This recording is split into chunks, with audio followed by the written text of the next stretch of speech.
And paano hinubog ang inyong mga pagkatao ng panonood ng pelikula? May moment pa kayo na dumating na habang nanonood kayo noon, ngayon kayo artista, sabi niyo palang araw magiging ganyan din ako. Ganyan po yung character ko po, si Ningning. Marami po mga moments, pero growing up po nung panahon ng Video City, ang daddy po, marami po siyang mga performance VHSs pa po. Kaya naabutan ko po yung recorder na pinapakita po sa trailer.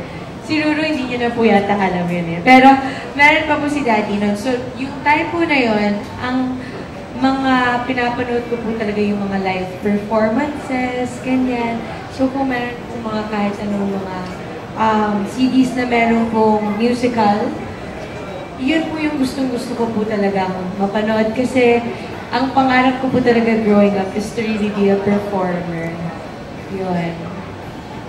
Ako po ganun, talagang hinubog po talaga ako ng mga pelikula dati. Kasi mahilig po talaga ako manood ng mga action movies dati nung bata ako.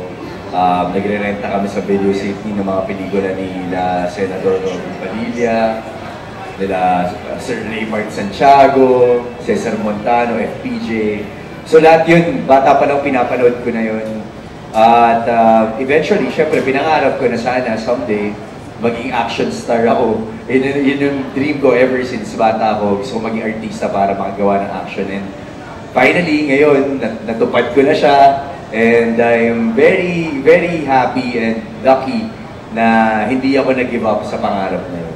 Ano naman yung mga pelikula o sino yung mga artista na napakalaki ng impact sa inyo? Robin sa akin. Ayun talaga kasi lahat po talaga ng pelikula niya, Mista, Anak ni Baby Ama, lahat po, maging Sino Ka Man. So lahat po ng mga pelikula niya talaga pinapanood ko. So malaking inspiration po siya para po sa akin. Kung nasan po ako ngayon, dahil din po sa kanya, parang malaking parte po nun siya. Yasi, may sasabihin. Marami rin po. Siyempre, sila Miss Vilma Santos. Meron nga po dapat kayong mga project din. Anyway, next time na lang po yun. Pero sila Miss Juday, Miss Vilma, marami rin po growing up. And growing up din po, hindi pa po ako masyado marunong mag-Tagalog. Mga foreign old films din po that I would watch with that.